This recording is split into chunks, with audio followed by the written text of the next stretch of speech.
Fotogramas queremos hablar de La Sargento Matacho, una película que se vio en Santa Fe de Antioquia el año anterior, que tenía buen comentario y que además empieza a mostrarnos algo que el cine nacional deberá hacer de aquí en adelante. Mostrarnos lo que ha pasado en el país en el último siglo, es decir, entre mediados del siglo XX y lo que llevamos del siglo XXI. En esta película podemos hablar de varios aspectos. Primero, de lo que hay detrás de la producción, quiénes son los que están ahí. Y segundo, del trabajo en sí mismo, del contenido, tanto en lo argumental como en los elementos que emplea para contar.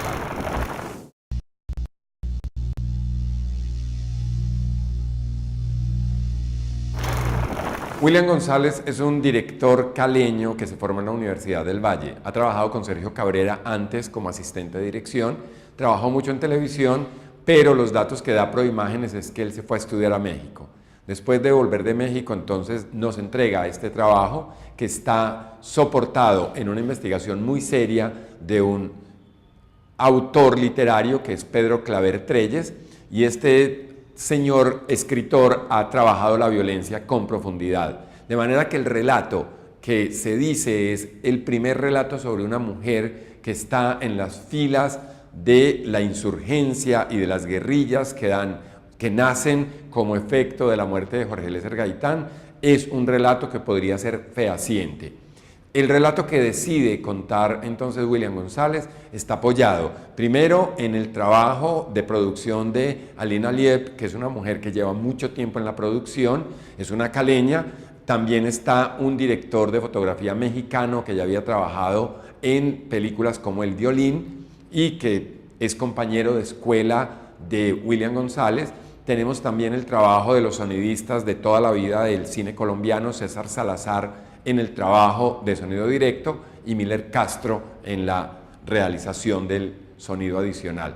De manera que tenemos un conjunto. Además, están tres actores que son tres actores de alguna manera icónicos. Fabiana Medina, que ya había trabajado en algunas películas como La toma de la embajada, La deuda, o Edipo Alcalde, que es la que va a soportar la película porque se llama La Sargento Matacho. Tenemos a Damián Alcázar, un actor mexicano que ya había actuado en películas ecuatorianas con Sebastián Cordero, en Crónicas, pero también lo tenemos en una película colombiana como Satanás, dirigida por Andy Weiss. Aquí hace un papel realmente muy parecido en el acento al de Satanás, pero es un trabajo valioso. Y cierra el equipo Marlon Moreno, que es un actor que nació con El Rey, la película caleña. Aquí hace un personaje que quizás el hecho de que tenga el cabello largo y un bigote medio juvenil hace que uno al comienzo no lo identifique, pero el conjunto de las actuaciones y del trabajo de producción nos permite encontrarnos ante un trabajo que vale la pena ver por el argumento, pero también porque estamos recuperando parte de la historia de este país que hasta ahora no se ha contado.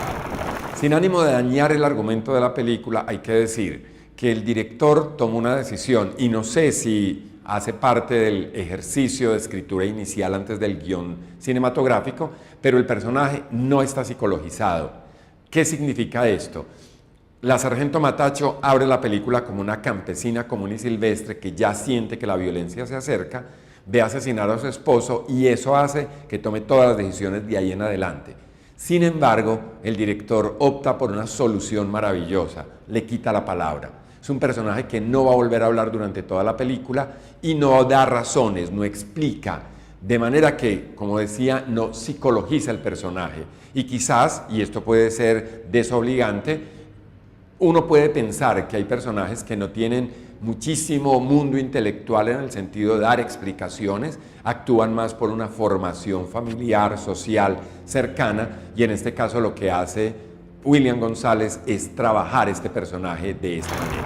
Además, el director entonces opta por plantearnos un universo donde la única explicación que hay para la violencia colombiana es la muerte de Gaitán, narrada a lo lejos porque solamente se enuncia, y adicional a que nos evidencian el contubernio que había entre la Iglesia Católica, que permitía que los conservadores asesinaran liberales porque con eso salvaban la Iglesia, el Estado, la familia, y el orden de cosas se mantenía igual. Ese es el único contexto. porque si uno mira la película está muy bien hecha narrativamente, de manera que el espectador queda sumergido profundamente en un relato y cuando se da cuenta la película terminó y no exige explicaciones elaboradas. Eso no quiere decir que la película sea simple, quiere decir que hay un buen narrador y que sabe cómo manejar los elementos cinematográficos. De esos elementos vamos a hablar en un segundo para terminar. He oído comentarios acerca de la producción y pueden tener razón, que falta continuidad, que el personaje sale descalzo y después tiene zapatos, que la chaqueta es más larga, más corta, que si corresponde a la época o no. Yo me apoyaré en un elemento que vi en los créditos de la película. Está hecha con la asesoría del Museo de la Policía.